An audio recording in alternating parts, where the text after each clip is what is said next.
बोलो यज्ञ नारायण भगवान की जय। सुखदेव जी महाराज कहते हैं कि बुजुर्ग काका की हमको याद आती रही। बोले आपके लिए कुछ संदेश छोड़ गए हैं। बोले संदेश क्या है? बोले मैत्रेय मुनि के पास जाइए। तो वहां से सीधे वो हरिद्वार में मैत्रेय मुनि के पास आ गए। मैत्रेय मुनि से कहते हैं महाराज सृष्टि कैसे उत्पन्न हुई? भगवान ये क्या करते हैं? सृष्टि बना दी। दुनिया बनाने वाले क्या तेरे मन में समाई? तूने काहे को दुनिया बनाई? ये दुनिया क्यों बनाई महाराज? और बनाई तो ऐसी बनाई, किसी को नाटा कर दिया, किसी को बाउन कर दिया, किसी को इतना लंबा कर दिया, किसी को मोटा कर दिया, किसी को पतला कर दिया, किसी को गोरा कर दिया तो वो छाती तान के चल रहा है हम गोरे हैं। किसी को काला कर दिया, वो गोरे बनने में लगा रहता है। और किसी को इतना राक्षस बना दिया उसको किसी के ऊपर दया नहीं आती। और जब वो पाप करता है तो आप कहते हो मैं आ रहा हूं, घबराओ नहीं, फिर आप आते हो। ऐसा क्यों करते हो? करने की क्या जरूरत है? जब आपको अच्छा करना है तो सबको अच्छा कर दो, किसी को बुरा मत करो। क्योंकि होता वही है जो भगवान करते हैं। हमारे तुम्हारे बस की बात नहीं है।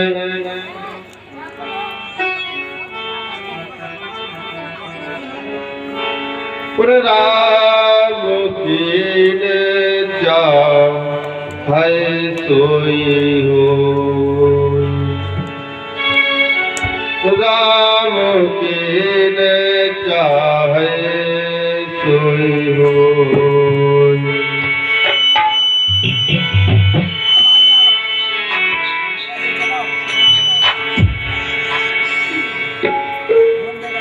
राम कीन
और वृंदावन बिहारी लाल की जय।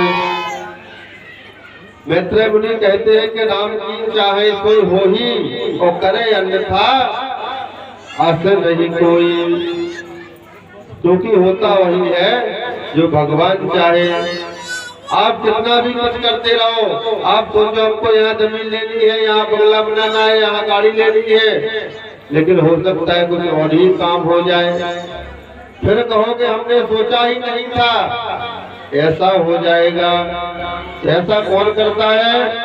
बोले भगवान करते हैं, क्योंकि उन्हीं के हाथों में है सब।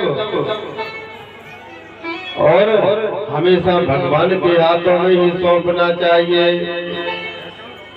अब सौंप दिया इस जीवन का सब भार तुम्हारे चरणों में।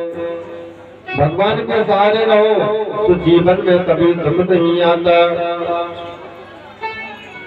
मैत्रेय मुनि कहते हैं कि महाराज भगवान ने सृष्टि का वर्णन किया तो सबसे पहले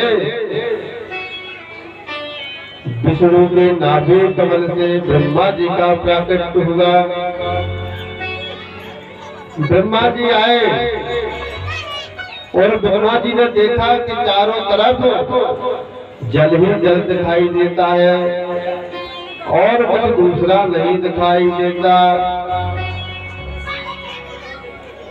कानों में आवाज पड़ी, ता और पा, बोले तप करो। तप किया, तप करते करते आत्मसात हो गया ज्ञान। फिर ब्रह्मा जी को आकाशवाणी हुई, बोले महाराज सृष्टि का वर्णन करिए। तो सृष्टि का वर्णन करते हैं तो संकल्प लिया। पहले ब्रह्मा जी ने मानसिक सृष्टि उत्पन्न की, हाथ में जल लिया तो 4 बालकों का प्राकट्य हुआ। नाम है सनक, सनंदन, सनातन और सनत कुमार। 4 ऋषि प्रकट हुए। 4 ऋषियों ने कहा कि जाओ सृष्टि वर्णन करो। बोले महाराज हमको इस जंजाल में नहीं पड़ना है, हम भगवान का भजन करेंगे।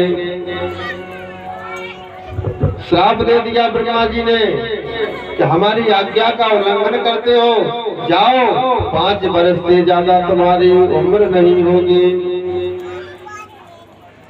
तो 5 वर्ष से ज्यादा चारों भैया की उम्र नहीं होती और आज भी है, हजारों वर्ष उम्र हो गई है लेकिन वो 5 वर्ष से ज्यादा नहीं दिखाई देते। फिर ब्रह्मा जी ने क्या को क्रोध आ गया कि हमारी आज्ञा का उल्लंघन करते हो, श्राप दे दिया। और क्रोध से एक भ्रगुटी से एक क्रोध आ गया ज्यादा तो नीचे गिर गया। इतना आक्रोश आया तो भगवान रुद्र का अवतार हुआ। भगवान रुद्र का अवतार हुआ। ब्रह्मा जी से कहते हैं पितामह प्रणाम, आदेश करो। बोले जाओ सृष्टि की रचना करनी है। बोले बिल्कुल। तो भगवान भोले बाबा ने डाकनी, साकनी, पिशाचनी, भूत प्रेत जितनी थी सब उन्होंने उत्पन्न कर दी। सृष्टि की रचना कर रहे हैं। ब्रह्मा जी बोले अरे क्या कर दिया, ऐसी रचना करोगे तो संसार ही बिगड़ जाएगा, हमको तो संसार चलाने वाली रचना चाहिए। बोले महाराज हमसे तो यही हो पाएगा। बोले ठीक है तो जाओ, जाकर के भजन करो। तो भगवान भजन करने लगे। फिर ब्रह्मा जी ने 10 ऋषियों को आमंत्रित किया, संकल्प लिया।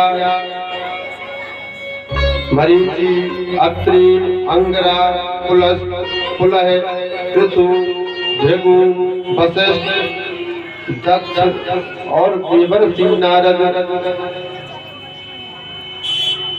10 ऋषियों को आमंत्रित किया। उनसे कहा सृष्टि करिए। तो बोले ठीक है करेंगे।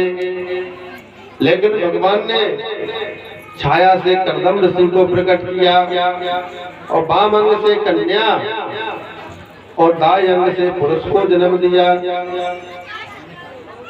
तो दोनों हो गए मनु और शत्रुपा। मनु शत्रुपा से कहा कि जाओ सृष्टि वर्णन करो।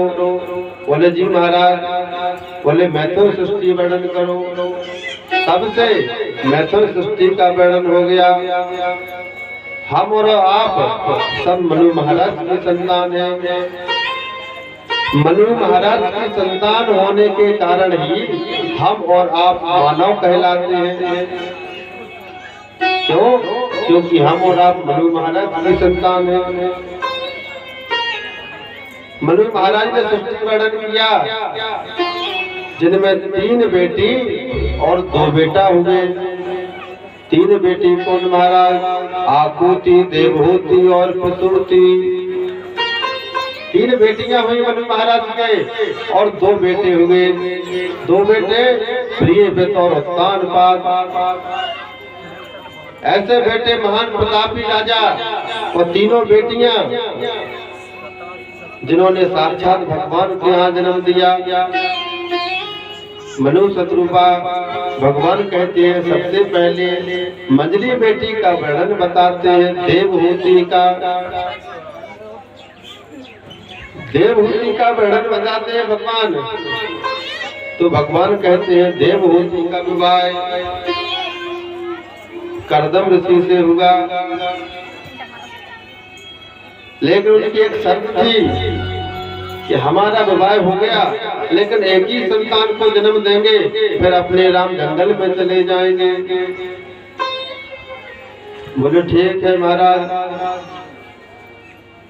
देवहूति और कर्दम ऋषि तब एक दिन यज्ञ कर रहे थे, पूजा कर रहे थे। संध्या कालीन बेला थी और माँ देवहूति को कामत ज्वर उत्पन्न हो गया। उन्होंने कुछ भी नहीं देखा और महाराज कर्दम ऋषि से कहते हैं कि हमारा कामत ज्वर शांत करिए। बोले महाराज इस समय ये संध्या कालीन बेला है, गोधूली बेला है, लेकिन ऐसा घोर तमा बेला मनसा में सुता इसमत। मैत्रेय मुनि कहते हैं कि कश्यप जी के संध्या वंदन की। संध्या वंदन करने के पश्चात देवी अदिति और कश्यप जी ने एक मानसिक विमान बनाया जिसका नाम रखा कामद विमान, जो मन की गति से चलने वाला है। मन से सोचो हम पृथ्वी पर तो पहली पर पहुंच गए। मन से सोचो उड़ीसा, झांसी, लखनऊ, जहाँ भी सोचो मन से आप वहाँ पर पहुंच जाते हैं। उसका नाम ही है कामद विमान। अब विमान में आरूढ़ होकर के माता देवहूति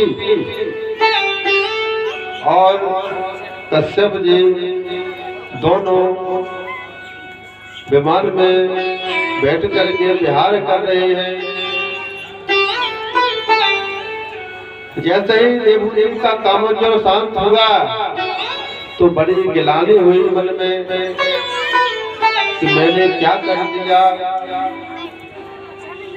संध्या कालीन बेला गोधूली बेला कहलाती है। इसमें कभी भी गर्भाधान नहीं करना चाहिए। अगर गोधूली बेला में गर्भाधान होता है तो वो संतान क्रूर राक्षस प्रजाति उत्पन्न होती है।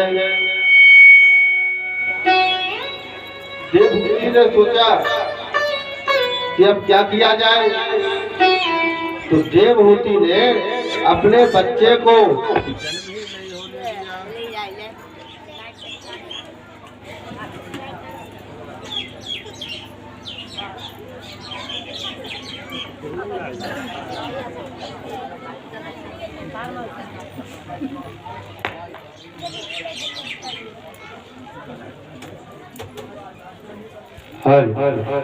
बोल वृंदावन बिहारी लाल की जय। माता देवहूति ने अपने बच्चे को 100 वर्ष तक जन्म नहीं होने दिया। अब जब 100 वर्ष हो गए, इतनी तपस्या, तो जाकर के इंद्र लोग जलने लगा तेज से। इंद्र भगवान ब्रह्मा जी के पास पहुंचे, बोले महाराज ये क्या हो रहा है मृत्युलोक में? उन्होंने ध्यान रखा, ध्यान धर के देखा, बोले कोई नहीं है, ये तो जन्म लेते ही बड़े राक्षस बनेंगे। तो जाकर के इनका जन्म होगा, 2 पुत्र हो गए, एक हिरण्याक्ष और एक हिरण्यकश्यप। दोनों भाई इतने महान प्रतापी कि कोई लड़ने वाला नहीं। हिरण्याक्ष ने एक दिन अपने भैया से कहा, बोले महाराज हमसे कोई लड़ने वाला नहीं है। तो बोले चलो जय के लिए चलते हैं। तो जाकर के इंद्र में पहुंचे, इंद्र को ललकार दिया, बोले आओ 2 हाथ करते हैं। बोले महाराज हमको क्षमा कर दो। इंद्र लोक से भाग गया। सभी देवता घबराने लगे, दिग्विजय करने पहुंचा, रास्ते में नारद जी मिल गए। बोले आओ बाबा 2 हाथ हो जाएं। बोले महाराज हमको क्षमा करो। बोले क्यों, लड़ना बढ़ाना तो आता है, लड़ना नहीं आता। बोले महाराज हम नहीं लड़ पाएंगे। अब हिरण्याक्ष ने सोचा कि क्या किया जाए, तो पृथ्वी को ही लेकर के रसातल में चला गया। जब पृथ्वी को रसातल में ले गया तो ब्रह्मा जी को क्रोध आया और छींक आई। तो छींक आते ही भगवान बराह का प्राकट्य हो गया। भगवान बराह भगवान का प्राकट्य होगा और धीरे धीरे इतना बड़ा विशाल काय हो गया। बोले क्या किया जाए? बोले जाओ पृथ्वी को लेकर आओ। भगवान गए पृथ्वी को लेने। पृथ्वी को लेने गए तो हिरण्याक्ष मिल गया। दोनों में लड़ाई हुई, सभी देवता देख रहे हैं। भगवान ने घुमाकर मुक्का मार दिया तो हिरण्याक्ष का गोविंदाय नमो नमः हो गया और भगवान पृथ्वी लेकर के फिर पुनः जैसा था वैसा ही हो गया। भगवान ने हिरण्याक्ष का उद्धार किया। भगवान कहते हैं सत्यम वयम गोपन गोचरा जिह्वाम क्वचित् संदधति स्वदयेभ्योस्ते।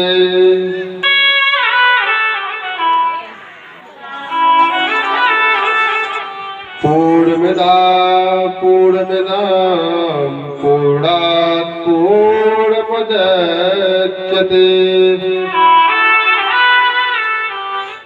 पूर्णस्य पूर्णमादाय पूर्णमेवावशिष्यते।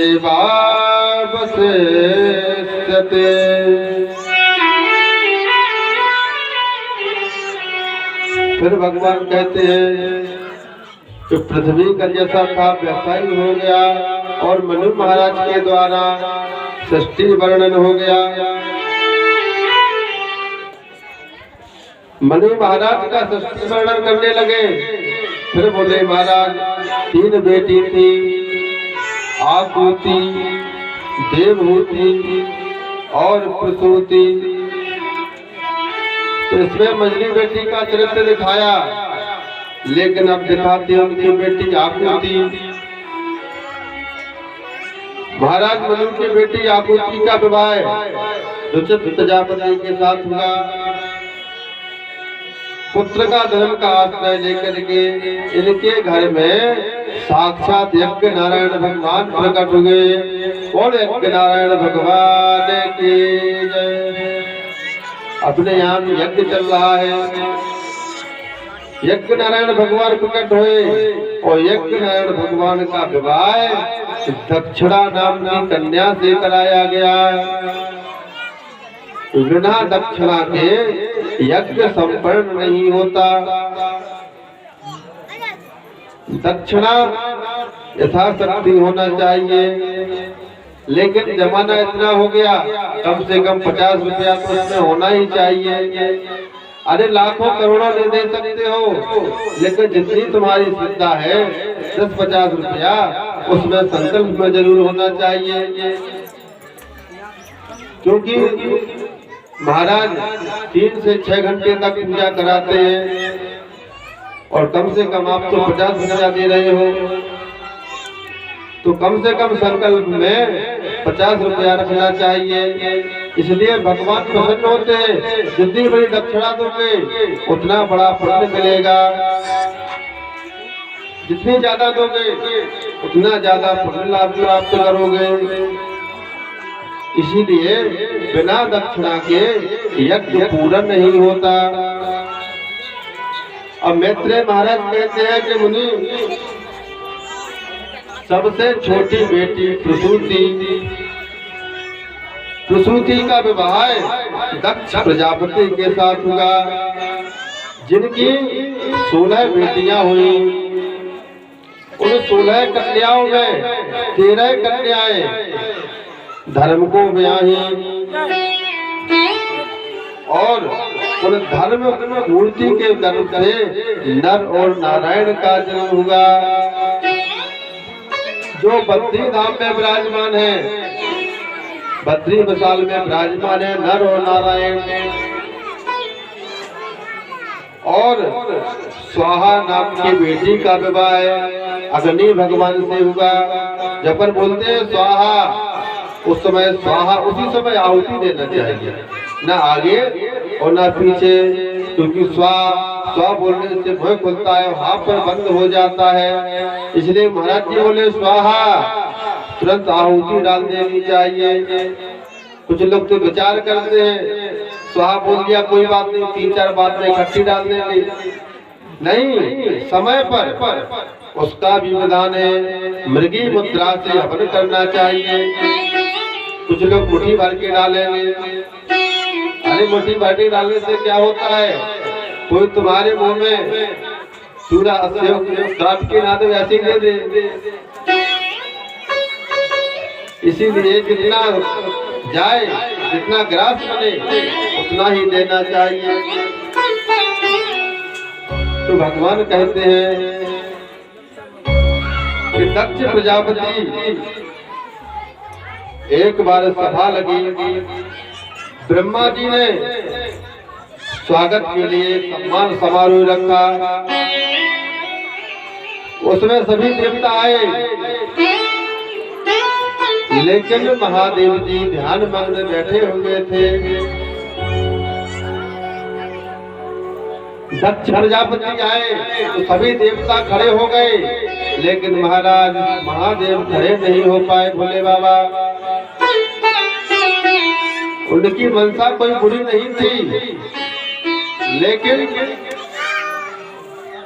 वो भगवान का ध्यान कर रहे थे, ध्यान मग्न थे। जैसे ही देखा दक्ष ने इतने लोग खड़े हैं, इतने लोगों के बीच में मेरा दामाद, जिसको मैंने अपनी बेटी ब्याही है, वो नहीं उठा, उसने अपमान कर दिया। तो दक्ष प्रजापति को क्रोध आ गया और बोले, जाते ही भाषण देना शुरू हो गया।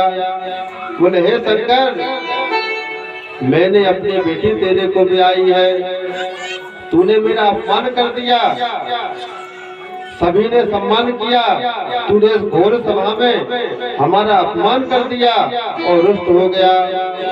बहुत कुछ सुनाने लगे, लेकिन नंदी बाबा से सहा नहीं गया, तो वो बात विवाद करने लगे। भगवान ने समझा दिया। बोले, नंदी, ये 2 बड़ों की बात है, बीच में नहीं बोलना चाहिए। जब दो लोग बात कर रहे हो तो तीसरे को विपक्ष नहीं करना चाहिए। लेकिन आजकल कोई थोड़ा सा भी सुन ले तुरंत पहुंच जाएगा। अगर कोई व्हाट्सएप पर बात कर रहा है तो तुरंत झांकेगा क्या लिख रहा है, क्या पढ़ रहा है, और उसका कुछ भी उससे लेना देना नहीं है। अगर फोन आया घर में, अगर पापा बात कर रहे तो बेटा पूछ रहा है किसका फोन आया, कुछ मतलब ही नहीं है। फोन उसका आया, वो बात कर रहे हैं, लेकिन फिर भी पूछ रहे हैं। हस्तक्षेप नहीं करना चाहिए दो लोगों के बीच में। सभा समाप्त हुई। अपमान का बदला लेने के लिए दक्ष प्रजापति ने यज्ञ का सम्मान किया। दक्ष प्रजापति ने यज्ञ का मुहूर्त रखाया गया, कब रखना है, तो भृगु महाराज ने यज्ञ का मुहूर्त निकाल दिया। मुहूर्त निकाल दिया, सभी देवताओं को निमंत्रण दे दिया, लेकिन वो तो होना ही था। क्यों? क्योंकि भगवान जी ने सती जी का त्याग कर दिया। आप कहते हो कि कथा में जाना है, तो कथा में आने से प्रमोशन भी होता है और डिमोशन भी होता है। प्रमोशन कैसा होता है? बोले जब भगवान शिव जी और पार्वती जी राम जी की कथा सुनने के लिए जा रहे थे, तो भगवान कहते हैं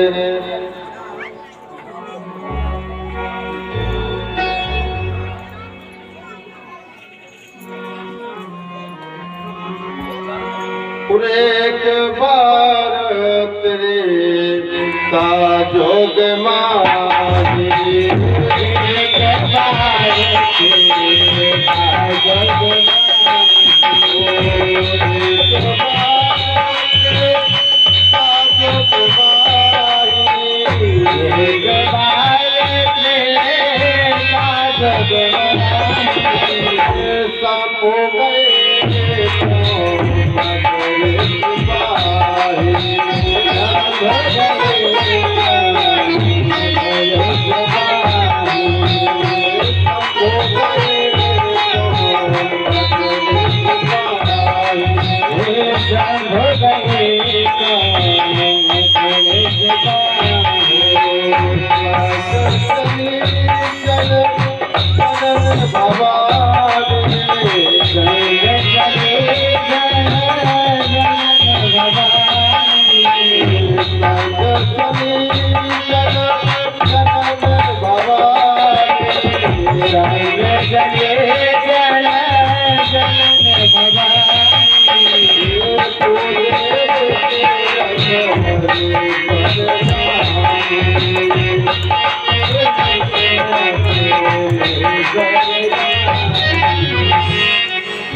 कथा में प्रमोशन और डिमोशन कैसा? तुलसीदास जी महाराज कहते हैं एक बार त्रेता युग माही और शंभु गए कुमज्र सिपाही। एक बार त्रेता युग में शिव जी और पार्वती की कथा सुनने के लिए गए कुमज्र सिंह के पास, तो शिव जी के लिए क्या लिखा? शंभु थोड़ा सा शब्द है, 2.5 अक्षर का। और माता जी के लिए क्या लिखा? संग चली जग जननी जानकी। कितना बड़ा नाम। लेकिन कथा में गई, लेकिन कथा को मन से नहीं सुना। जब कथा को मन से नहीं सुना तो तुलसीदास जी ने उनका प्रमोशन की जगह डिमोशन कर दिया। बोले कैसे? बोले मुनि संग विदा मांग त्रिपुरारी। शंभु के हो गए त्रिपुरारी, मुनि संग विदा मांग त्रिपुरारी। जब गए थे तो क्या थे? शंभु। आए तो क्या हो गए? त्रिपुरारी। और चली धवन संग दक्ष कुमारी। ना जग जननी जान लिखा था पहले, अब हो गया दक्ष कुमारी। तो भगवान कहते हैं, भोले बाबा ने देखा कि राम जी आ रहे हैं, सीता जी की खोज में भ्रमण कर रहे हैं। तो माता पार्वती जी और शिव जी कथा सुन करके वापस आ रहे थे, तो उन्होंने देखा कि भगवान विचरण कर रहे हैं। हे खग मृग हे मधुकर श्रेणी, और तुम देखी सीता मृग नैनी। महादेव ने विचार किया कि भगवान है, तो वहीं से प्रणाम कर लिया। सती जी को संदेह हो गया कि ये भगवान नहीं है। बोले स्वामी जी ये भगवान नहीं है, ये तो कोई मनुष्य लग रहा है जो अपनी पत्नी के विरह में भटक रहा हो, वो भगवान नहीं हो सकता। बोले तो जाओ, जो तुम्हारे मन कछु संदेह हो, तो किन जाए परीक्षा ले हो। अगर तुम्हारे मन में संदेह है तो जाओ परीक्षा ले लो। अब परीक्षा लेने के लिए पर्यवेक्षक नियुक्त किया जाता है। उसको किया जाता है जिसकी निर्मल मति होती है, अच्छी बुद्धि होती है। लेकिन माता जी ने ना कुछ विचार किया। अब विचार कैसे करते? बुद्धि भ्रष्ट हो गई थी। क्या किया? सीता जी का रूप बनाया। परीक्षा लेने गई तो सीता जी का रूप बनाया।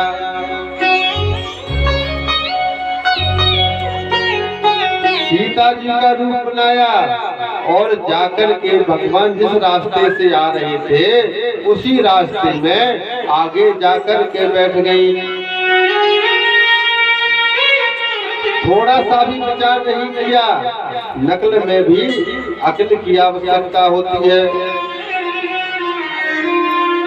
एक विद्यार्थी को छूट दे दी कि जाओ तुम नकल करो, तो नकल कैसे कर रहे हैं? उत्तर लिखना था, साथ में प्रश्न भी लिख रहे हैं। उत्तर लिखना था, साथ में प्रश्न भी लिख दिए। तो अपनी अपनी बुद्धि होती है। माता जी ने सीता जी का रूप बनाया और पुण्य पुण्य विचार कर धर सीता का रूप। बत नर भूप जय पंत नर भूप। जहाँ से आ रहे थे उसी रास्ते में बैठ गई। तो भगवान ने जैसे ही देखा तो सबसे पहले किसने देखा? अब एक बात बताओ कि दो व्यक्ति जा रहे हो, कोई चीज सामने है तो सबसे पहले किसको दिखेगी? जो आगे होगा। आगे कौन है? राम जी। लेकिन दिखी किसको? बोले लक्ष्मण देख उमाकृत बेसा। राम जी को नहीं देखा। किसने देखा? लक्ष्मण जी ने देखा। राम जी आगे हैं। राम जी की फिर दृष्टि पड़ी बाद में, तो राम जी समझ गए माता जी परीक्षा लेने के लिए आई हैं। चलो जब परीक्षा लेने के लिए आई हैं तो बोले परीक्षा दे दी जाए। परीक्षा देने लगे भगवान। कैसे कि सीता जी माता रूप बनाया और हाथ जोड़ करके राम जी प्रणाम कर रहे हैं। जोर पान कर कीन प्रणाम, हाथ जोड़ करके भगवान ने प्रणाम किया।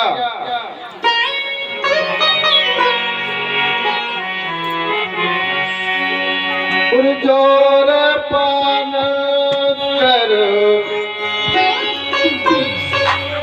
कीन प्रणाम, पिता समेत लीन जनाम।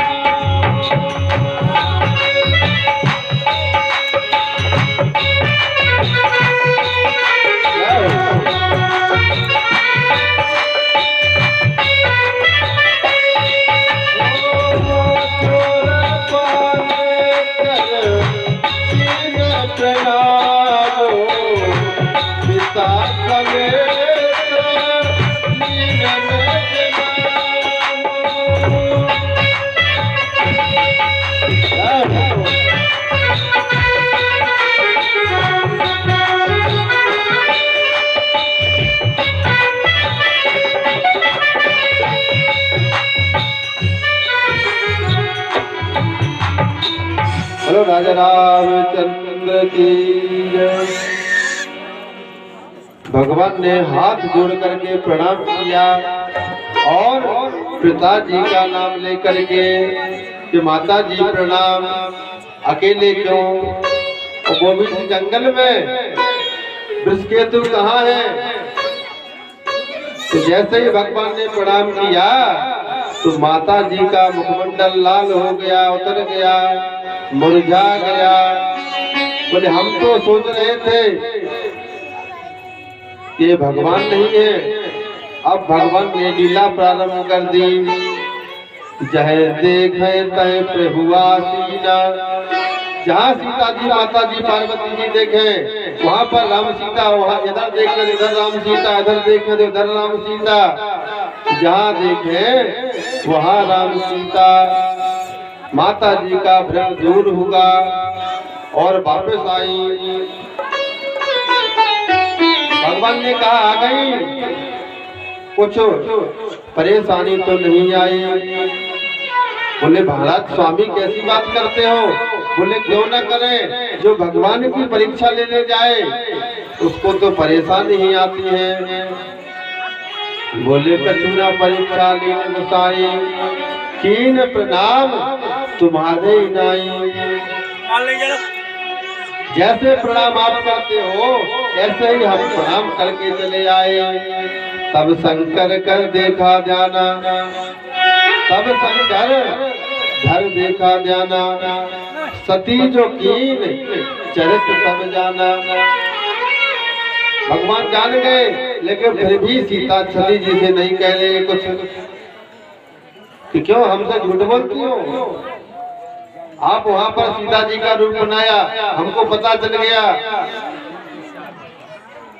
आज यही होता है,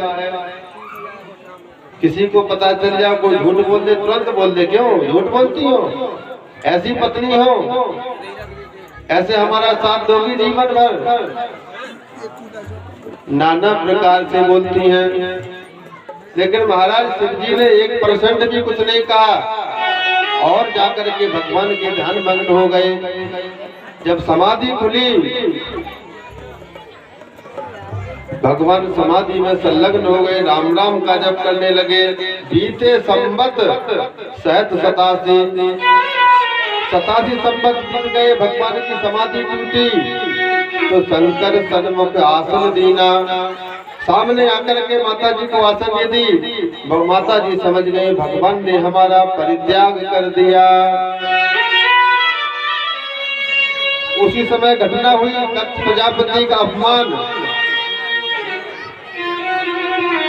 तो दक्ष प्रजापति ने यज्ञ का मुहूर्त रखाया। यज्ञ में सभी देवताओं को निमंत्रण दिया लेकिन शंकर को निमंत्रण नहीं दिया। अब आप सोचो कि यज्ञ में 4 खंभे लगते हैं, लेकिन यहाँ पर 4 खंबे लगे। देखो, अगर एक खंबा नहीं होगा तो क्या बन जाएगी वो? 3 खंबे की टिकटी बनती है, जिस पर करवा घेला रखा जाता है। 3 खंबे की टिकटी बनती है जिस पर घेला रखा जाता है। और वो घेला कहाँ रखा जाता है? बोले शमशान में। शमशान में रखा जाता है, चिता अग्नि को शांत करने के लिए। जब भस्मी ले जाती है, उसके बाद में जिस दिन शुद्धता होती है, उस दिन एक क्रिया होती है। तो शमशान तो पहले से ही बन गया। वो सभी को निमंत्रण दिया, लेकिन विष्णु विरंच महेश बनाई। ना ही विष्णु भगवान गए और ना ही ब्रह्मा जी गए, और शिव जी को तो निमंत्रण ही नहीं दिया था। विष्णु विरंच महेश बिहाई, और सभी देवता पहुंच गए। खूब यज्ञ चल रहा है, सभी को निमंत्रण दिया गया। अब जब सबको निमंत्रण दे दिया, भगवान को सब पता है, लेकिन कुछ कह नहीं पा रहे हैं। भगवान कुछ कह नहीं पा रहे हैं। अब सभी अपने अपने विमान सजा करके चल दिए। विमान सज करके जाने लगे। सुर सुंदरी करही कल गाना। विमान से जा रही है, और वो भी भजन कीर्तन गाते हुए। और कहां से जा रही है? जहां माता पार्वती और शिव जी बैठे हुए हैं, कैलाश पर्वत के ऊपर से विमान को ले जाया जा रहा है। अब आप सोचो, रेलगाड़ी है, उसको तो पटरी पर ही चलना है। जहां से पटरी डली है, रेलगाड़ी वहीं से जाएगी। रेलगाड़ी का मार्ग चेंज नहीं कर पाएंगे। बस है, उसको कहीं से कच्चे रास्ते में भी ले लो। अब हवाई जहाज है, उसको तो किसी भी रास्ते से ले जाओ। लेकिन कहां से जा रही है? जहां शिव जी और माता पार्वती जी बैठे हुए हैं। उधर से क्यों जा रहे हैं? क्योंकि उनको निमंत्रण नहीं दिया गया। निमंत्रण नहीं दिया गया तो उनकी हंसी करते हुए कैलाश पर्वत से सारे विमान जा रहे हैं। सुर सुंदरी करही कल गाना, सुर गाते हुए, ध्यान मजीरे बजाते हुए कैलाश पर्वत के ऊपर से जा रहे हैं। भगवान ने कहा, ये क्या हो गया? माता सती जी ने देखा, बोले अरे विमान कहाँ जा रहे हैं? बोले विमान कहाँ जा रहे हैं? बोले अरे तुम्हें पता नहीं है क्या? क्यों हमसे चोचले कर रही हो? तुम्हारे घर जा रहे हैं। अब उनको निमंत्रण नहीं आया, और उनको पता है कि सती जी को निमंत्रण नहीं है, फिर भी उनके घर जा रही है। क्यों? मजा लेने, हंसी उड़ाने। आप देखना अपने गांव में जिसको ससुराल हो, तो ससुराल से दामाद को निमंत्रण न आए और पड़ोसी को निमंत्रण आ जाए, तो बढ़िया कपड़े पहन के सज धज के कहाँ जाएगा? उसके दामाद के घर। चलो भैया चले नहीं क्या? वो पता है कि निमंत्रण नहीं आया, फिर भी कह रहे बुलाइए, फिर भी कह रहे चलो कपड़ा पहनो, हम तो जल्दी तैयार हो गए। सुने कि हाँ आप जाओ भैया, आप जाओ, आपको भैया ससुराल है, मान सम्मान है, हमसे बढ़ के आप हो। कतंजा गाँव में हमसे बढ़ के आप हो। उन्हें कहा तुम कह नहीं जा रहे? उन्हें पता है कि निमंत्रण नहीं आया, फिर भी पूछ रहे हैं। बोले हमको निमंत्रण नहीं आया। क्या? अरे तो आपको क्यों हंसी मजाक कर रहे हैं? क्यों मजाक कर रहे हो? आपको निमंत्रण नहीं आया, आप तो बड़े दामाद हो, घर के दामाद हो, आपके बिना तो काम नहीं करने। बोले नहीं, हमको सच में निमंत्रण नहीं आया। ओहो, पूरा मन उनका डाउन हो गया। अंदर तो प्रसन्नता हो रही है, लेकिन बाहर मन पर जा गया। आहा भैया, आप तो हम ना जाने, तो आप नहीं आओ तो हम कैसे चले? नहीं, आप नहीं जा रहे, भले ससुराल तुम आई जाए, हमें मानत है, लेकिन आप नहीं जा रहे। जब तुम्हें नहीं हो तो नहीं आओ, तुम्हें नहीं मानना है तो हमें क्या माने? और भाई आपको छोड़ के हम नहीं जा रहे।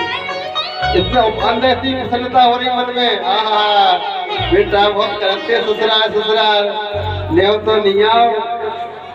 अंदर बहुत प्रसन्नता हो रही है और बाहर ड्रामा कर रहे हैं। व्यक्ति के कई चरित्र होते हैं, हाथी के दांत खाने के और होते हैं और दिखाने की और होते हैं। इसी तरह इनका है कि नहीं हम जा नहीं रहे, लेकिन वे बोले तुम कहो तो हम ना जाएं।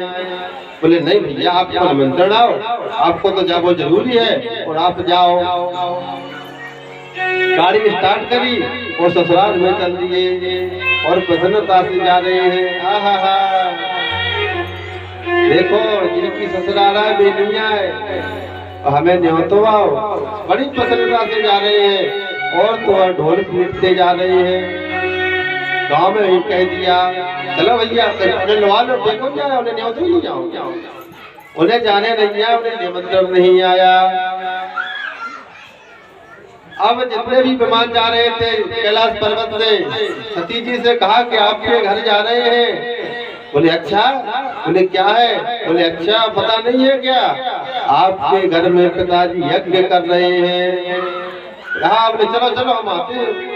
उन्होंने बात संभाल दी, बोले चलो चलो हम आते वहीं मिलेंगे। जब उन्होंने अपने पति से कहा स्वामी जी पिता जग सुन कछु घर सानी, थोड़ी प्रसन्नता हुई कि वाह हमारे पापा ने यज्ञ कराओ। क्या कर रहे भैया? चलो हम जा रहे हैं। स्वामी जी के पास पहुंचे, बोले महाराज आपके ससुर साहब ने यज्ञ करा रहे हैं, उसमें जाना है। बोले जाना तो है, लेकिन निमंत्रण नहीं आया। बोले ये बताओ पिता के घर की निमंत्रण की क्या आवश्यकता है? वो घर क्या तुम्हारा घर नहीं है?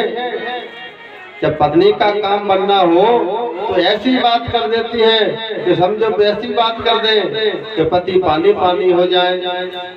अगर ना जाने हुई तो भी जाने आए, लेकिन स्वामी जी नहीं जा रहे हैं। बोले पार्वती जी से आप सही कह रही हो, पिता के घर निमंत्रण की आवश्यकता नहीं है। मित्र के यहाँ, पिता के यहाँ और गुरु के यहाँ निमंत्रण की आवश्यकता नहीं है। लेकिन अगर बुराई हो, बुराई के कारण निमंत्रण ना दिया गया हो तो वहाँ पर नहीं जाना चाहिए। बोले भूल गए हुई है पिताजी। बोले उन्होंने सुनाया कि ऐसी ऐसी बात है, हमसे बुराई माने। बोले तो हम तो जाएंगे। अब बाल हट, राज हट और त्रिया हट कोई नहीं मान पाएगा। बोले हम जाएंगे। बोले जाओ। उन्होंने दो अपने घर लगा दिए साथ में नंदी भृंगी। जैसे ही वहां पहुंचे नंदी भृंगी और साथ में पहुंची माता जी, तो देखा सभी ने, तो सबसे पहले बहनों ने देखा, तो देख करके अनदेखा कर दिया। इधर आ रही है ऐसा देखने लगी। लेकिन जैसे ही मैं माता जी ने देखा तो माता जी प्रसन्न हो गई। कम से कम आई तो है बेटी। सबसे ज्यादा खुशी होती है तो माता जी को होती है। माता जी प्रसन्न हो गई। सादर भला है मेरे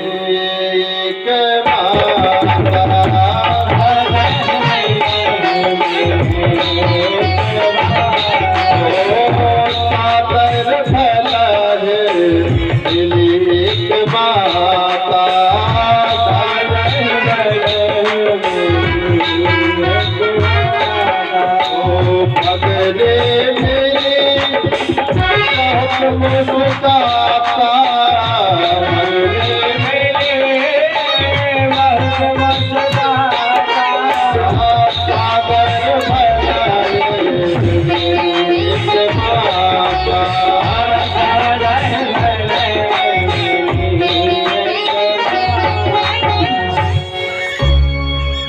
केवल माता जी हैं जिन्होंने बड़े प्रेम से मिला अपनी बेटी से। भगनी मिली बहुत मुस्काता, बहनों ने देखा तो मुस्कुराने लगे, आ गई, हम मर जाते लेकिन जिंदगी में ना आते। बहन कह रही अपनी बहन से, बोले हम मर जाते लेकिन बिना बुलाए ना आते। खूब समझाया, पिताजी ने देखा अनदेखा कर दिया। दक्ष मुनि बोले, जैसे यज्ञशाला में प्रवेश किया, कहीं ना देख शंभु कर भागा, कहीं शिव जी का भाग नहीं देखा, कोई मुँह नहीं बोला। तब भगवान माता जी को भगवान की याद आई कि भगवान ने जो कहा था वो मान जाना चाहिए था। लेकिन पति की अवज्ञा के कारण माता जी रुष्ट हो गई और यज्ञशाला में बैठ कर के योगाभ्यास के द्वारा अपने प्राण को आहुति दे दी। योगाभ्यास के द्वारा, प्राणायाम के द्वारा सती जी ने अपने प्राण त्याग दिए। जैसे ही प्राण त्यागे, जो उनके साथ में थे गण, उन्होंने उत्तम मचा दिया। नारद जी तो इसमें रहते, कहाँ झगड़ा हो रहा है, क्या करना है। तुरंत नारद जी ने देखा और तुरंत जाकर के कैलाश पर्वत पर पहुंचे और शिव जी को समाचार सुनाया। सती जी का गोविंदाय नमो नमः इतना कहा, भगवान को क्रोध आया, बाल पकड़ के जमीन में मार दिए। तो जाकर के वीरभद्र भगवान का प्रकट हो गया और वीरभद्र भगवान के वीरभद्र भगवान ने कहा कि पिताजी आज्ञा, बोले जाओ, जाकर के दक्ष का यज्ञ विध्वंस कर दो। जैसे ही आए तो जाकर के यज्ञशाला में देखा,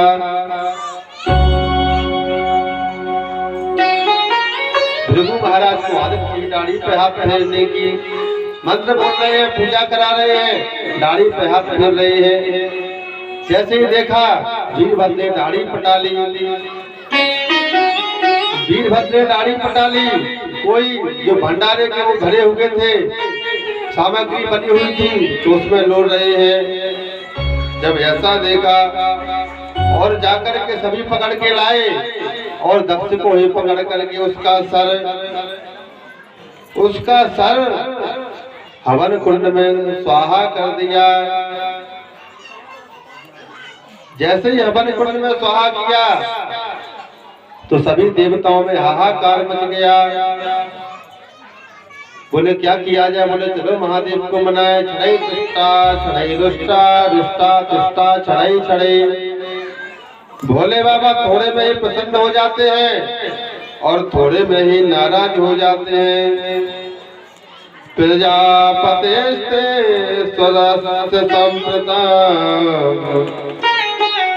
निर्यापितु यज्ञ महोत्सव किला। सभी देवता पहुंचे, भोले बाबा से कहते हैं चलो जलकर के यज्ञ को संपूर्ण करो। तो भोले बाबा सभी की बात मान करके यज्ञ स्थल में आते हैं। यहाँ पर देखा, बोले जाओ, जाकर के यज्ञ को लाओ। बोले महाराज धड़ तो है, सर का गोविंदाय नमो नमः। बोले तो जाओ, बहुत मैं कर रहा था, प्रभुता पाए ताहि मद नाही। बहुत मैं कर रहा था, जाओ और जाकर बकरे का सिर काट कर लगा दो। तो नंदी फेंके गए और बकरे का सिर काट करके लाए और सिर काट कर ला करके यहाँ पर दक्ष प्रजापति के सिर पर लगा दिया। तो भगवान की स्तुति करने लगा, लेकिन मुंह से में निकल रहा है, कुछ नहीं निकल रहा है। वो बोल रहा है भगवान आपने अच्छा किया, हमारा भला कर दिया, आपकी जय हो, आपकी जय हो, लेकिन उधर मुंह से तो में निकल रहा है। इसीलिए भोले बाबा को गाल बजाते हैं। गाल बजाने से भोले बाबा प्रसन्न होते हैं। और जैसे उसने मैं की तो भोले बाबा को हंसी आ गई। तब से जाकर के आज तक जो भगवान भोले बाबा को प्रसन्न करना चाहता है, वो जाकर के बकरे जैसा मैं करता है तो भगवान हंसी आ जाती है और प्रसन्न हो जाते हैं। अब आगे प्रसंग सुनाते हैं भगवान कि प्रियव्रत और उत्तानपाद मनु शतरूपा के तीन बेटी आकुति देवहूति प्रसूति तीनों बेटियों का चरित्र हो गया। अब भगवान मैत्रेय मुनि कहते हैं इनके दो बेटे थे प्रियव्रत और उत्तानपाद। उत्तानपाद वो जिसके उल्टे सर हो नीचे मूल हो। भगवान कहते हैं कि दो बेटे प्रियव्रत और उत्तानपाद। सबसे पहले प्रियव्रत का चरित्र सुनाते हैं। इसके बाद भगवान कहते हैं कि उत्तानपाद ने दो विवाह किए, एक सुरुचि और एक सुनीति से। सुरुचि हमेशा गलत कार्य करती है और सुनीति अच्छा कार्य करती है। बेटे दोनों के हो गए, बेटे दोनों के हो गए, लेकिन सुनीति के कौन हुए? साक्षात भगवान ध्रुव जी के रूप में हुए। एक दिन ध्रुव 4 वर्ष की अवस्था में और जाकर के अपने पिता की गोदी में बैठ गए। सुरुचि ने देखा, हाथ पकड़ के जमीन में फेंक दिया। बोले हमारे पति की गोदी में आपको बैठने का अधिकार नहीं है। बोले क्यों? बोले आपने हमारी कोख से जन्म नहीं लिया, तुम हमारे बेटे नहीं हो। तो फिर बोले तुम तो सुनीति के बेटे हो। तो जाकर के भला बुरा कहा और सुनीति के दूसरे घर में निवास था, वहां पर पहुंचे। सुनीति से भगवान कहते हैं महाराज आज भैया ने हमने ऐसा ऐसा कहा। तो देखिए सुनीति ये नहीं कह रही है कि उन्होंने गलत कहा, कह रही है कोई बात नहीं, आपकी माता जी है, डांट सकती हैं, उनको हक है।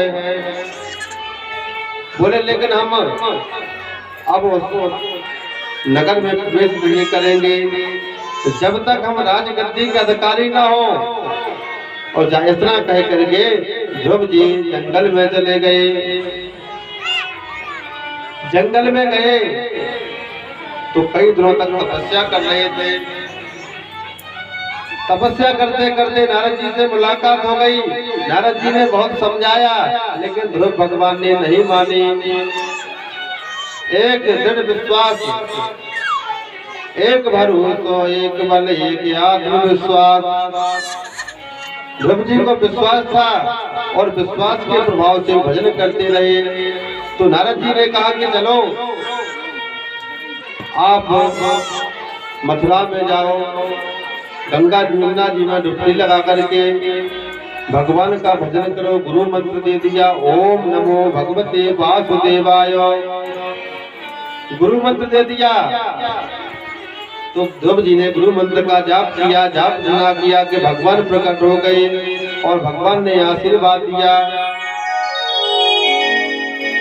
भगवान ने आकर के आशीर्वाद दिया ध्रुव जी को कि जाओ। बोले अब नहीं जाना है। बोले जाना पड़ेगा, 36,000 वर्ष तुमको यहाँ पर राज्य करना है। 36,000 वर्ष राज करना है।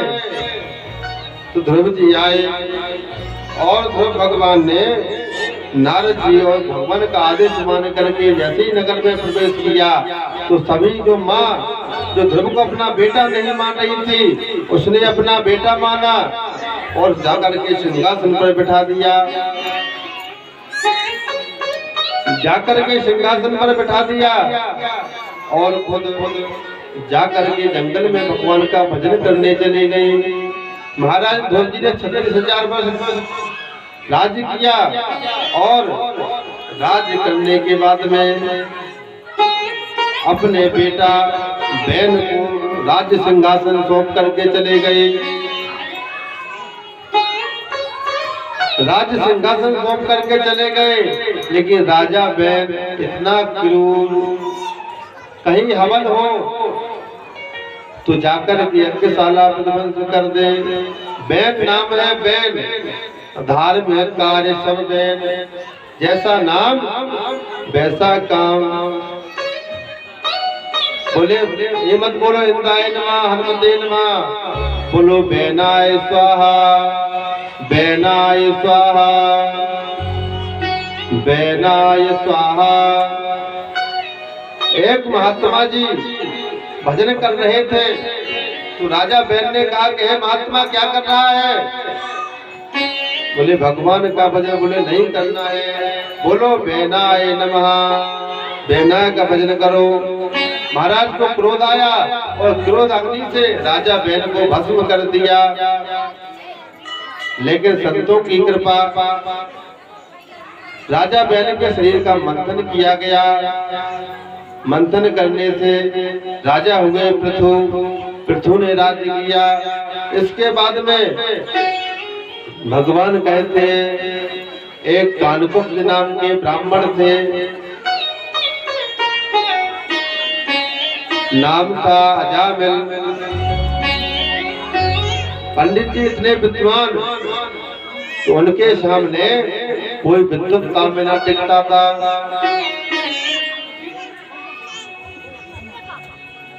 कोई विद्वत्ता में नहीं टिकता था। बोले क्या खो गया?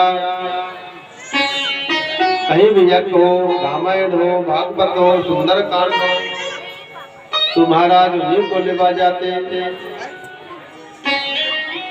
एक दिन पंडित जी कथा बांध करके आ रहे थे, रास्ते में एक वेश्या से मुलाकात हो गई। इतनी गोरी उसकी चमड़ी, चमड़ी को देखकर पंडित जी का मन हो गया प्यार, और वेश्या को बचाते हुए उसके घर पर पहुंच गए।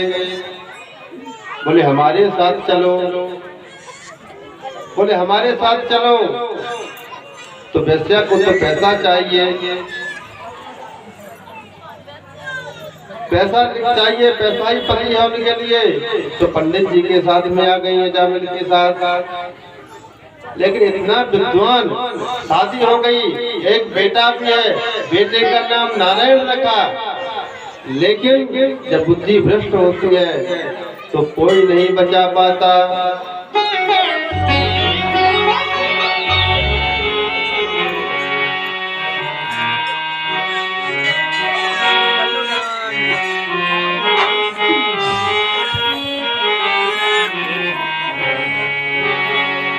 हो वही राम रचिया,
बोले वृंदावन बिहारी लाल की जय।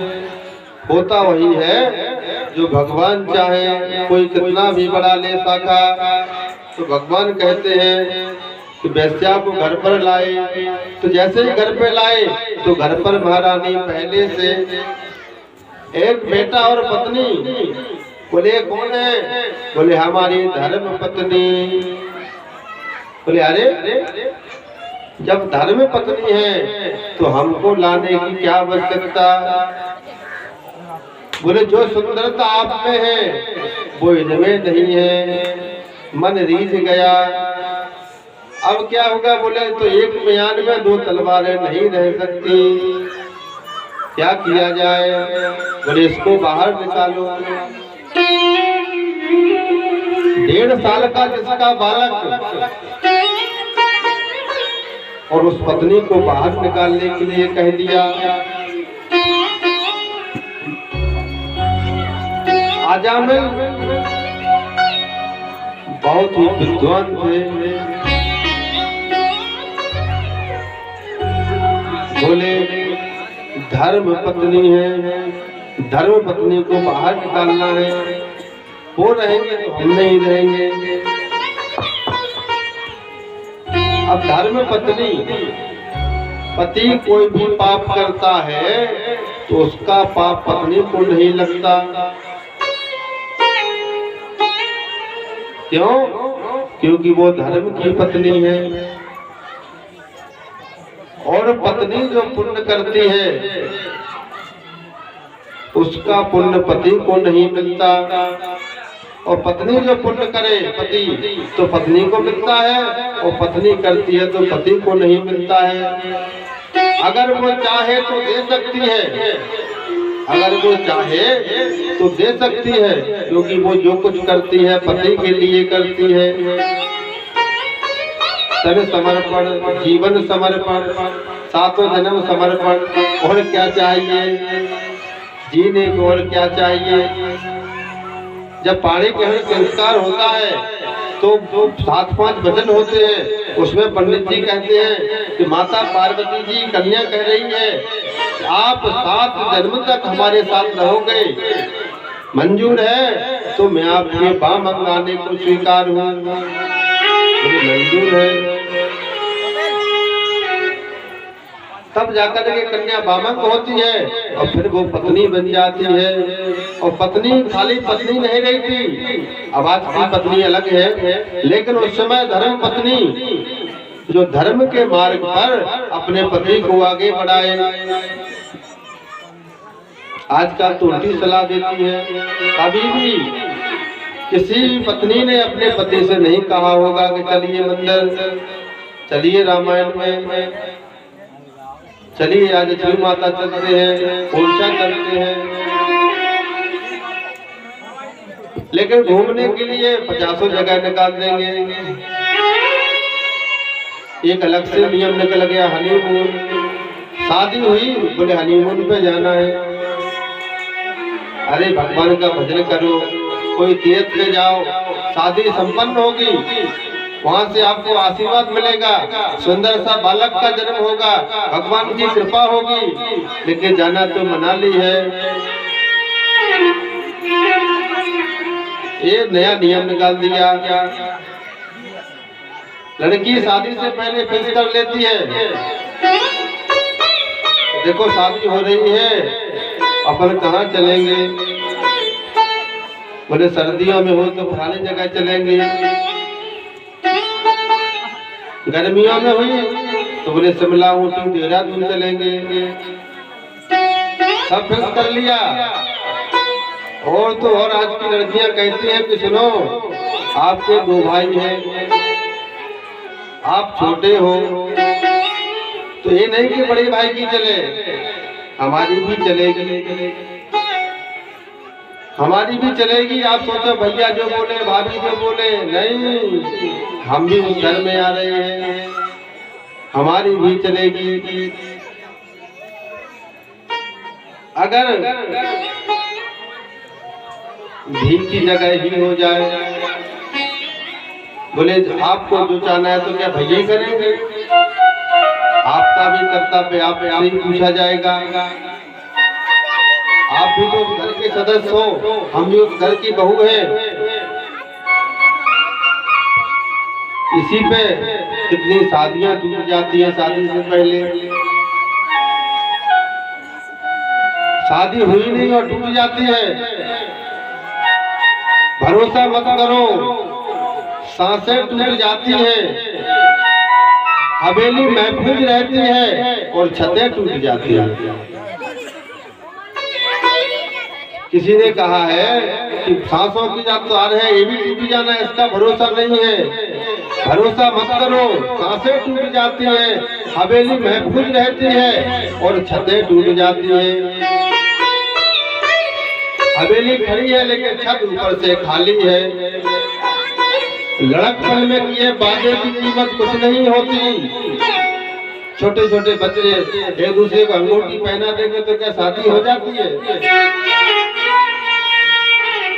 बोले लड़कपन में किए वादे की कीमत कुछ नहीं रहती, अंगूठी हाथ में रहती है और मंगनी टूट जाती है। अंगूठी हाथ में रहती है और मंगनी टूट जाती है। और किसी दिन प्यास के बारे में जाकर के उससे पूछो, कुएं में बाल्टी रहती है लेकिन रस्सी टूट जाती है। अब उससे पूछो आप कि जिसके 1.5 साल का बच्चा राजा में ले कह दिया कि घर से निकल जाओ तो कहाँ जाएगी? अब इस पर कई लोग बोलते हैं, विचार करते हैं, ना तो जानते हैं और ना ही मानते हैं। भगवान का भाव होना चाहिए। उसको घर से बाहर निकाल दिया, घर से बाहर निकाल दिया और अपनी पत्नी के साथ में वेश्या को पत्नी बना लिया और वेश्या के साथ में जीवन निर्वाह करने लगे। सुबह से पंडित जी उठे, नित्य क्रिया की और प्राणायाम करने बैठ गए, भगवान का भजन करने बैठ गए। बोले क्या कर रहे हो? भगवान का भजन नहीं, जाओ पैसा लाओ, पैसा लाओ। पैसा कहाँ से आए? कथा बचे तो पैसा। बहन ना भैया सबसे बड़ो रुपया। बोले कथा बांचने जाओ। पंडित जी ने झोली ले कथा बांचने गए। अब एक गांव में रोज कितनी कथा बचे? सो पंडित जी चोरी करने लगे, चोरी करने लगे। छोटे चोर, फिर बड़े चोर, फिर बड़े चोर, फिर बड़े चोर, फिर महान बड़े चोर बन गए, डाकू बन गए और जाकर के चोरियां करने लगे। चोरी करने लगे। अगर गांव में किसी का बेटा दूध ना पिए तो माँ बोलती है बेटा दूध पी ले, नहीं तो अजामिल आ जाएगा। कितना बड़ा नाम।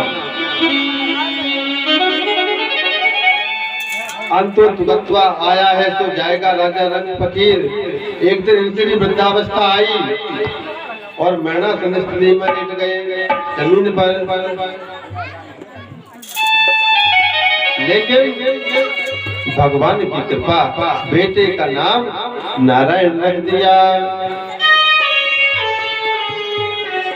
जैसे ही मरने को आए,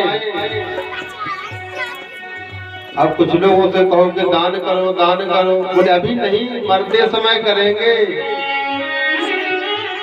जब मरेंगे तो ताजा ताजा दान करेंगे और सबसे पहले लिखा जाएगा, भाई खाता में चढ़ा होगा। बोले ये बताओ, दान करोगे लेकिन करने के लिए तो चाहिए। बोले इतना तो हमने अपने हाथ में रख लिया है, इतना तो हमारे हाथ में है। लेकिन आप ये सोचो कि क्या आपका हाथ आपके हाथ में है? बोले अरे क्या बात कर रहे यार, हमने सब व्यवस्था रख ली, आप चिंता न करो। ठीक है, मरने स्थिति में आए मरने को तो भगवान की कृपा, उनको पैरालाइसिस हो गया, लकवा लग गई। लकवा लग गई तो मोटेड़ो हो गो, हाथ काम न करवे, मुंह से बोलना पावे। अब मरबे को होवे तैयार भय तो लड़का गए तो गाँव से बुला लिया कि चलो चलो भैया चलो, पिताजी मरने वाले हैं।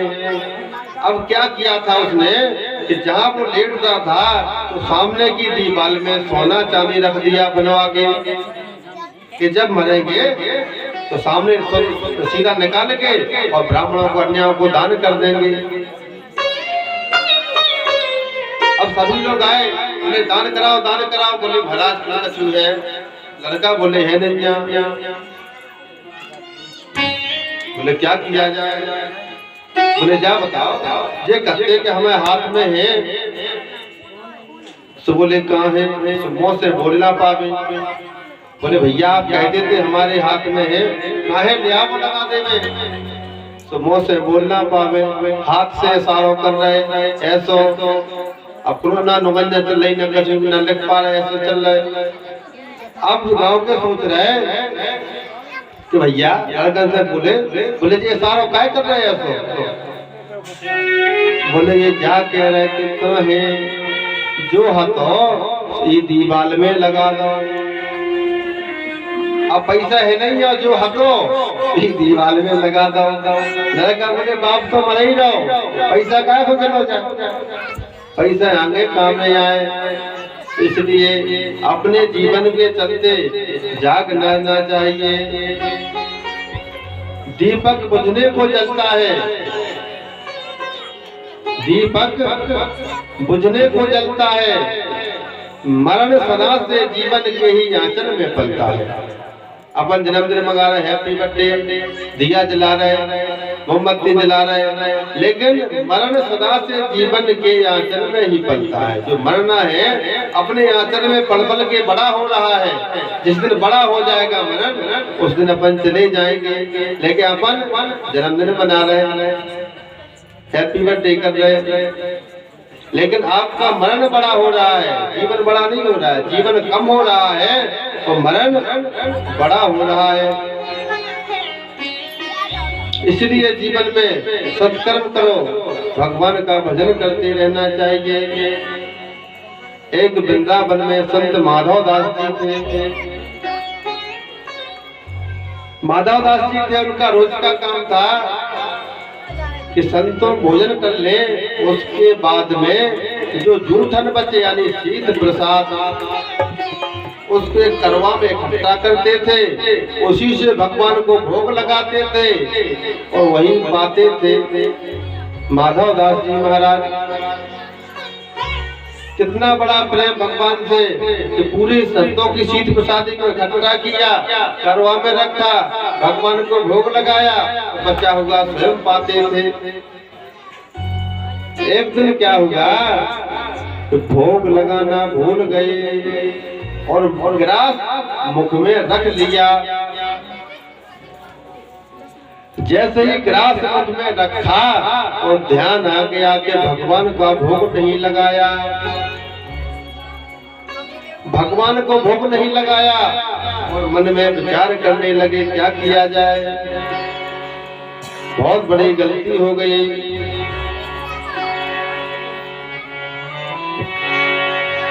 उस संतन को यह शीत प्रसाद लिया मुख डारना जात गिराया।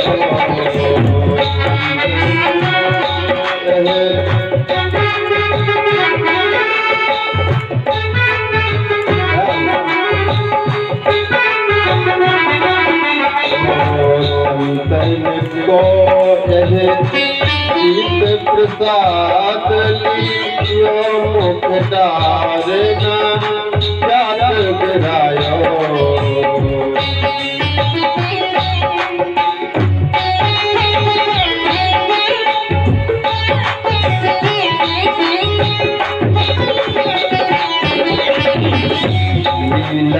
लाज अगर लीलते हैं तो लाज लगती है।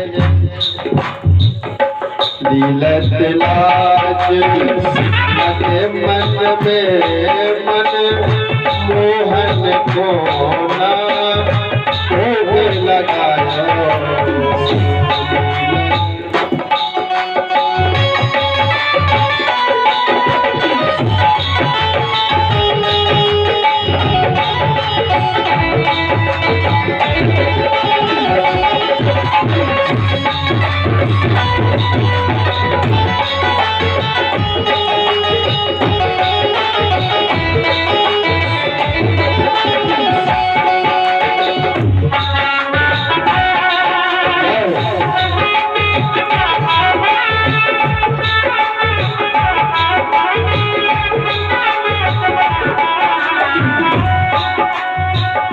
सोच रहे हैं कितनी बड़ी गलती हो गई कि भगवान को भोग नहीं लगा पाए।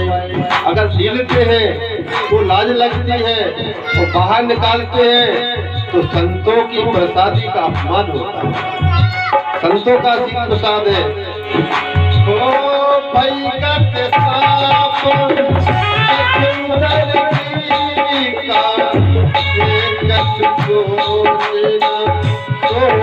न पाए।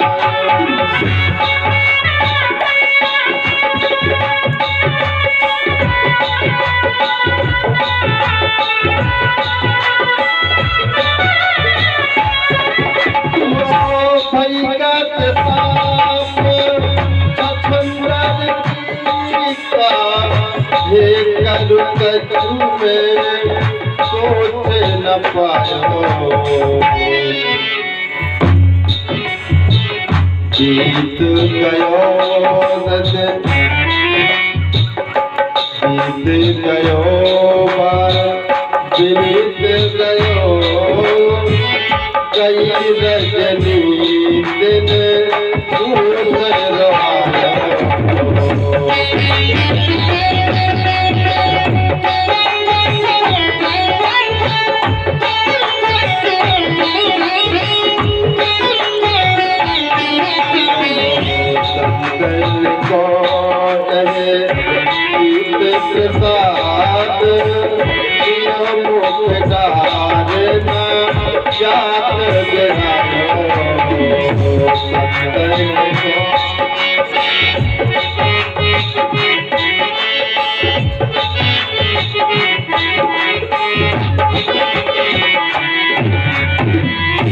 संत भगवान की। अब मन में विचार कर रहे हैं, पूरा दिन हो गया, रात हो गई, बीत गयो बार विनीत गई, रजनी दिन दूसरो आयो। दूसरा दिन आ गया और मुख में ग्रास लिए, आंखों से अश्रु की धारा बह रही है। सब कुछ लुटा दिया प्रभु तेरी भक्ति में। अब एक जग बिंदु है जो कभी खत्म नहीं होते। रो रहे हैं, मन में विचार कर रहे हैं, किसी से मेरी मंजिल का पता पाया नहीं जाता, तो क्या हूँ मैं, फरिश्तों से वहां जाया नहीं जाता। मोहब्बत में खास दिल मकसूद होते हैं, ये वो नगमा है जो हर साज पर गाया नहीं जाता। भगवान से मिलने की चाह हर किसी को है, लेकिन मिल कोई नहीं पाता। क्यों? क्योंकि मन में वो विश्वास नहीं है। वो संत माधव दास 2 दिन बीत गया, मुख में ग्रास रखे हुए हैं, आंखों से अश्रु की धारा बह रही है, लेकिन 1 लाख से दब जाए वो जेल नहीं होता। 1 लाख से दब जाए वो जेल नहीं होता। वो जो ताकत पे इतराए वो शेर नहीं होता। दरबार इलाही से मायूस ना हो बंदे, भगवान के घर देर तो होती है मगर अंधेर नहीं होता। भगवान दूसरे दिन प्रकट हो गए और माधव दास से कहते हैं, माधव आंखें खोलो, मैं आ गया हूँ। जैसे ही आंखें खोली, भगवान समक्ष खड़े हैं सामने। अब उसको लाज लगने लगी कि संतों का जूठन और मेरा जूठन भगवान को खिलाऊं। मन में अश्रु धारा बह रही है। उसने कहा, उसको मैं ही खा जाता हूँ, भगवान को ना सही नहीं खा जाऊं। जैसे ही खाने को होगा तो भगवान महाराज ने यहाँ पर एक ऐसा मार दिया, मुंह में से 2-4 दाने निकले, जमीन में गिर गए। तो भगवान को उन्हीं को उठा करके और खाने लगे। ये होता है भगवान का प्रेम। भक्तवत्सल भगवान की जय। हम और आप भगवान में भेद करते हैं। भगवान कहाँ है, भगवान कैसे है, और ये पढ़े लिखे लोग और ज्यादा करते हैं। एक दिन एक व्यक्ति दीपक जलाकर के मंदिर में जा रहा था, तो एमए किए हुए बालक आया, अरे ये क्या कर रहे हो, दीपक जलाकर के मंदिर ले जा रहे हो, इतना दिन बर्बाद नहीं करना चाहिए, थोड़ा सा जलाओ। बोले नहीं, हमारी परंपरा है, हमारे माँ बाप जलाते आए। अरे वाह, वे जो कहते थे तुम करो, मतलब तुम्हारे माँ बाप भी गलत थे, वो गलत थे और तुम गलत हो। अब वो कहने लगा, कुछ बात ना चीज रास्ते में खड़े हैं, अब बोलने लगा, ये बताओ दीपक में ज्योत कहाँ से आई? आप दीपक रखते हो तो पता होना चाहिए कि दीपक में ज्योत कहाँ से आई।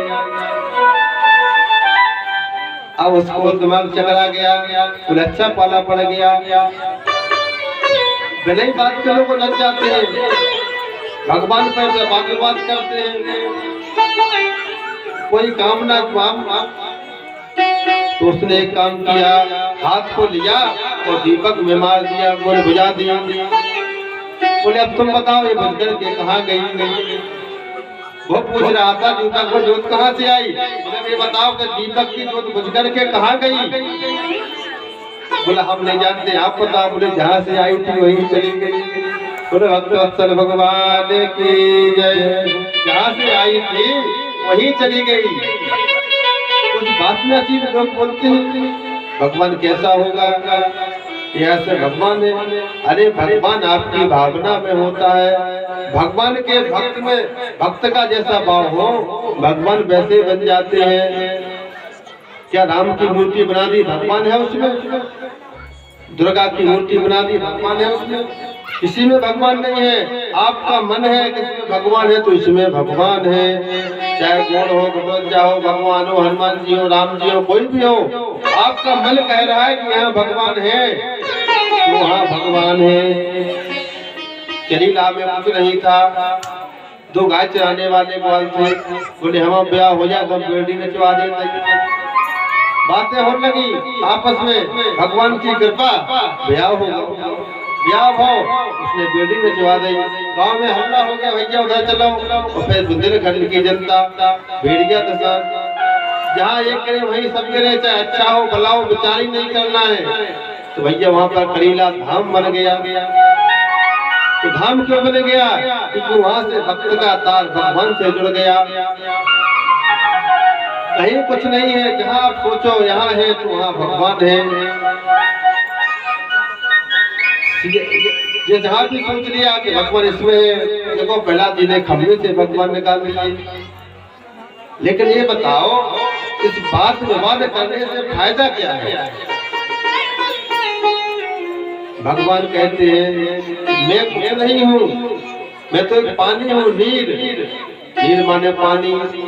भक्त चाहे थाली में डाल दे तो थाली का आकार ले लिया, भक्त ने उसी पानी को लोटा में डाल दिया तो लोटे का आकार ले लिया, उसी पानी को टंकी में डाल दिया तो मैंने टंकी का आकार ले लिया, उसी पानी को गिलास में डाल दिया तो मैंने गिलास का आकार ले लिया, उसी पानी को छन्नी से छाना तो मैंने वो उतना पतला भी आकार ले लिया, उसी पानी को बड़े बक्सा में डाल दिया उसका भी आकार ले लिया। मेरा आकार कुछ नहीं है, जो भक्त चाहे तो उसी आकार का बन जाता है। अब एक गांव में कबीरदास जी ने कितनी बढ़िया बात कही। एक गांव में अंधा गांव था, पूरे गांव के लोग अंधे, लेकिन वहां से एक हाथी गुजर रहा था। घंटी बजाई थी हाथी की, तो गांव के लोग पहुंच गए और किसी ने हाथ पकड़ा, किसी ने पैर पकड़े, किसी ने सूंड पकड़ी, किसी ने पूंछ पकड़ी, कोई पीठ पर पकड़ लिया। बोले क्या है? बोले हाथी। बोले हाथी है? वाह, हाथी तो एकदम खम्भे की तरह होता है।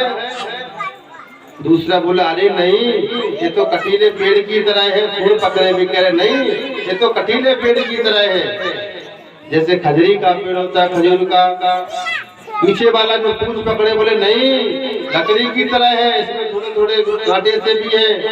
पूंछ पकड़े एक पीठी पे हाथ घुमा रहे, बोले नहीं, हाथी तो चबूतरे के समान है, विशालकाय।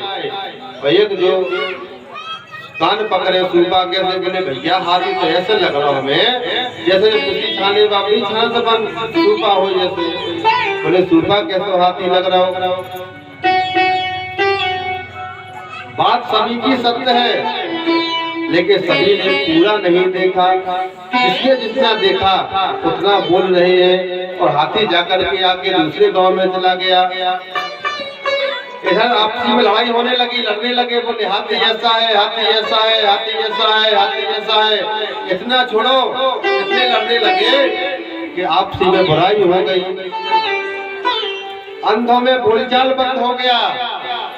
3-4 दिन बीत गए और हाथी वापसी से उधर से आ रहा था। टन आवाज करता हुआ आया। बोले चलो चलो हाथी आ गया। महाभक्त बोले सभी लोग, महाराज जी बताओ हाथी खंबे के समान नहीं है? बोले है। बोले दूसरा बोला क्यों? हाथी कटीले पेड़ के समान नहीं है, नीचे से पतला ऊपर चौड़ा जैसे खजरी का पेड़? बोले बिल्कुल है।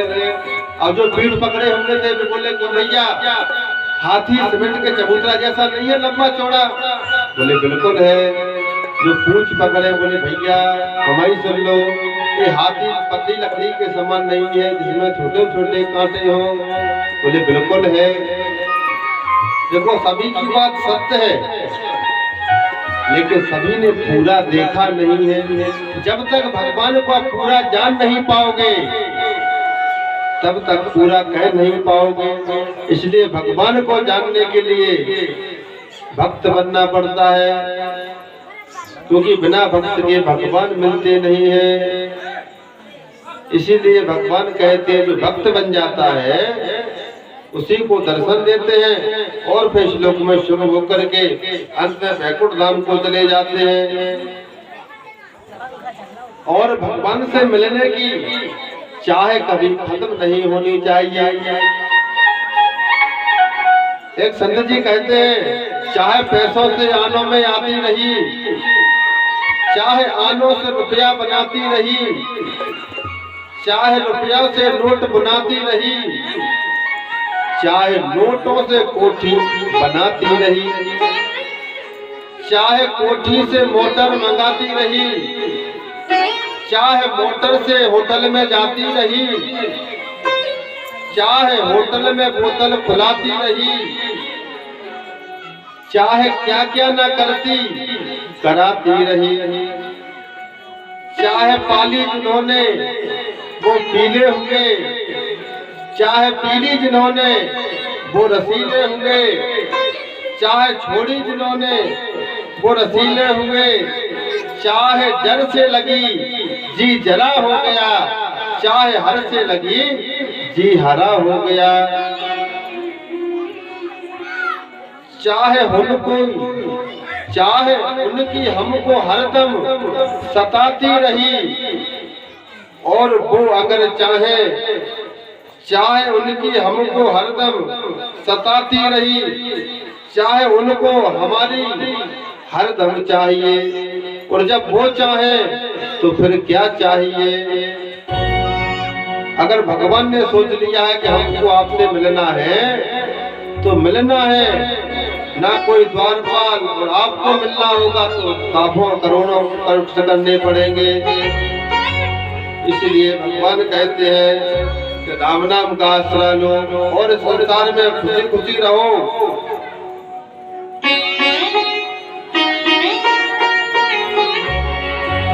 आइए हम सब राम नाम का आश्रय लेकर के वाणी को विराम करेंगे।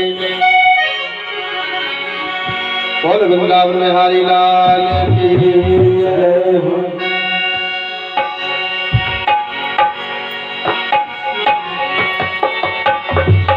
राधे राधे गोविंद गोविंद राधे राधे राधे गोविंद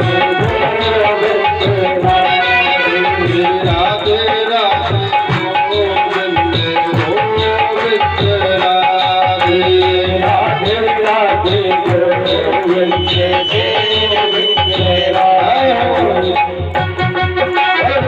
हरि लाल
लोग साथ में बोलते रहिए भगवान का भजन।